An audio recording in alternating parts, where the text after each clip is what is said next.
이 속보 떠서 또 놀란 분들 많을 겁니다. 자진 귀국하겠다, 소송 안 하고 들어오겠다. 김성태 전 회장이 이렇게 밝혔습니다. 어떤 심리일까요? 일단 이 속보를 보고 저보다는 이재명 대표가 제일 놀라지 않았을까 싶고요. 실제로 민주당의 검사 출신 조응천 의원도 이게 가장 큰 악재가 될 수 있다라는 발언을 방송에서 하셨더라고요. 김성태 전 회장 마음만 먹으면 이 송환 거부 소송을 할 수 있습니다.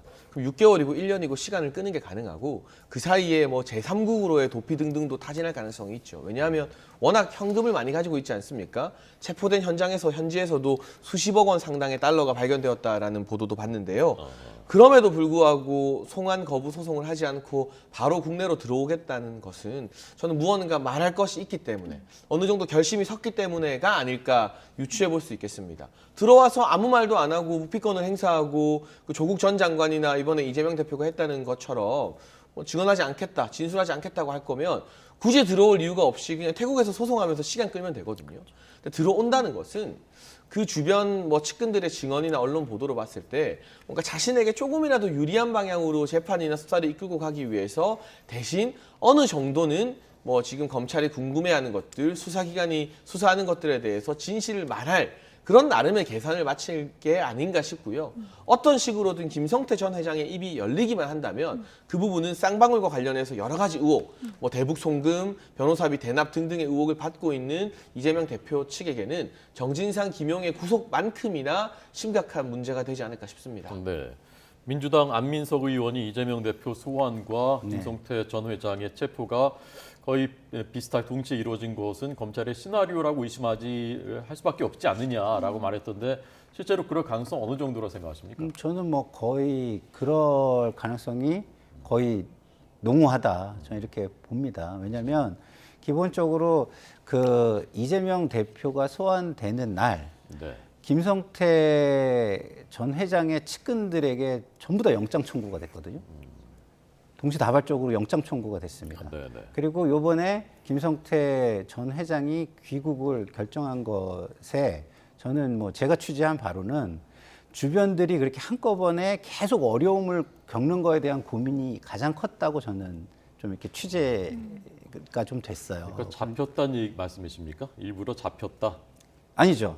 그거는 이제 그 검찰이 시기를 보다가 그때 이제 그 인터폴이 데려갔다고 하는데 그 시기를 보다가 그때 그 시점에 검거와 그다음에 측근들에 대한 영장을 동시에 쳤다. 저는 이제 그렇게 보여지고요. 정황상으로 보면 그럴 가능성이 굉장히 높아 보인다라는 말씀을 저는 드린 것이고, 그리고 김성태 전 회장의 귀국은 말씀드린 대로 제가 취재한 바에 의하면 그 주변 측근들에 대한 어떤 수사가 넓혀져 오고 그다음에 영장까지 청구되고 이런 걸 보면서 그 다음 날 아침 일찍 이미 그러면은 나는 귀국을 해서 내가 이것을 정리하겠다 이렇게 생각을 결심을 굳힌 것으로 저는 이제 좀 약간 취재가 저는 좀 됐습니다.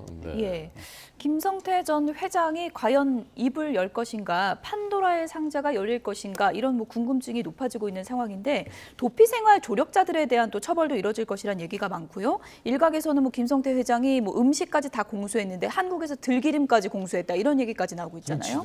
네. 예, 아주 뭐 할 거 다 하셨어요. 태국에서 골프도 많이 치시고 뭐 엄청난 유흥비를 썼다, 또 새로운 사업을 준비했다라는 진술 등이 언론을 통해서 보도되고 있는데요.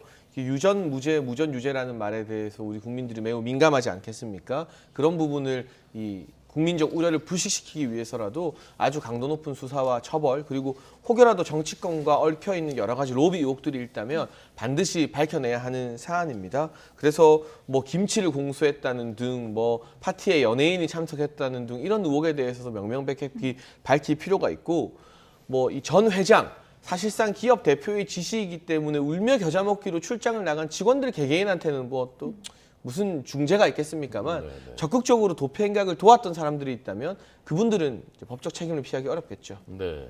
지금 이제 오른쪽이 김성태 전 회장 실질적인 소유주고요. 그리고 왼쪽에 있었던 사람이 양선길 현 회장. 이 사람은 이제 그냥 뭐 전문 경영인이겠죠. 근데 같이 현지에서 붙잡혔고요.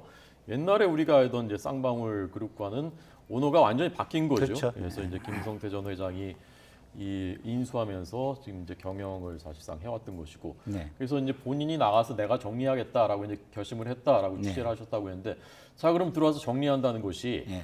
본인이 이제 어느 정도 수익까지 이것을 이제 얘기할 것인가 그것이 이제 관심이지 않습니까? 어떻게 할 거라고 그러니까요. 보십니까? 그거는 뭐 아무도 알 수가 없죠. 예, 본인 머릿속에만 지금 들어 있는 것이고 분명한 것은 검찰의 압박이 어느 정도는 먹혔다는 것을 의미하는 것이니까 이게 어디로 이어질지는 저도 예측하기는 상당히 좀 어렵다고 봅니다.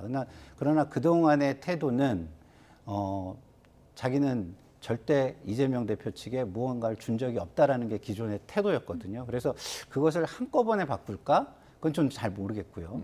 그러나 이 정도 부담을 느끼고 있는 상황이라면 조금씩 심경의 변화는 있을 수도 있겠다 이런 생각이 들고요. 하나만 제가 또 좀 예. 말씀을 드리면 조응천 의원의 어떤 그 방송에서의 발언이 자꾸 회자가 되는데 예. 그거는 조금 구분할 필요가 있는 게 조응천 의원의 방점은 송환 시기였어요. 연말에 들어오면 연말이나 선거를 앞두고 들어왔어요. 여기에 더 방점을 둬야지 김성태 전 회장의 송환 자체가 귀국 자체가 뭐 방점은 아니었다 이 말씀을 꼭 드리고 싶습니다. 그러면 그 관점에서 보자면은 총선 전에 들어오는 것보다 지금 들어오는 게 오히려 낫다고 볼 수 있는 그렇죠. 민주당에는 훨씬 낫죠. 이재명 당 대표에게는 더 나은지 아닌지 잘 모르겠지만 왜냐하면 진술 자체에 좌우되는 것이잖아요. 이재명 당 대표의 그 입장은. 근데 민주당은 총선이라는 걸 보면 훨씬 더 빨리 들어오는 것이 낫죠. 예.